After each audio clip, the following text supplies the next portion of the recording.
Leçon numéro 2, le temps se crée. On dit souvent on n'a pas le temps, on n'a pas le temps, on n'a pas le temps. C'est pas vrai. Ce n'est pas une priorité pour nous.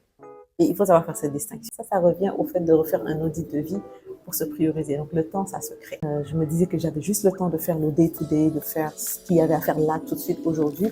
Et je me suis rendu compte en fait que c'est moi qui ne priorisais pas les choses de la bonne façon, qui ne créais pas de système par rapport à ça. Et justement, j'ai partagé beaucoup de ces systèmes-là dans la newsletter. D'ailleurs, une des astuces que je partage, que j'ai déjà partagé en coaching, que j'ai déjà partagé dans la newsletter, c'est le time blocking.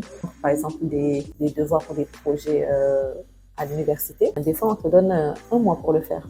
Mais tu le fais pas, tu le fais pas, tu le fais pas, jusqu'à ce qu'il reste une semaine. Dans cette une semaine-là, tu fais le projet que tu aurais dû faire en un mois. Donc, c'est pas une question de temps. C'est une question de priorité.